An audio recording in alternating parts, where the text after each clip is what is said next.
કેન્દ્રીય જળશક્તિ મંત્રી તેમજ ભાજપ ગુજરાત પ્રદેશ અધ્યક્ષ CR પાટીલજી તેમના નિવાસસ્થાને પરિવાર સાથે રાષ્ટ્રધ્વજ ફરકાવ્યો હતો અને સૌ કોઈને હર ઘર તિરંગામાં ભાગ લેવા માટે અપીલ કરી હતી.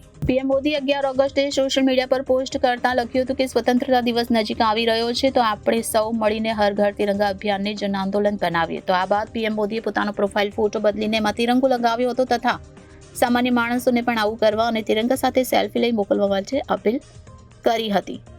તો પીએમ મોદીની આ અપીલની એવી અસર થઈ છે કે તિરંગાના વેચાણમાં પણ 60 થી 70% વધારો થયો છે. તો પીએમની અપીલ બાદ લોકો પૂરજોશમાં સ્વતંત્રતા દિનની ઉજવણીમાં લાગી ગયા છે, તિરંગાની ખરીદી કરી રહ્યા છે અને ઘણા બધા લોકો બલ્કમાં રાષ્ટ્રધ્વજ ખરીદી લોકોને મફતમાં પણ આપી રહ્યા છે. તો તિરંગાના કલરમાં ઘણી બધી અલગ અલગ પ્રકારની વસ્તુઓ પણ બનાવવામાં આવી રહી છે.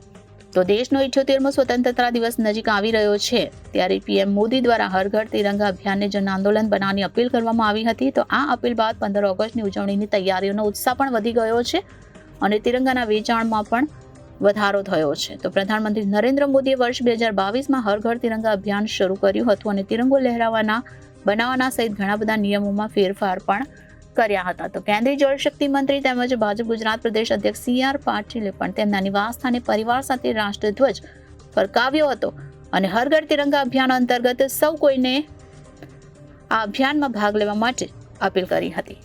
Reporter Hitesh Prajapati, Janadesh news, Surat.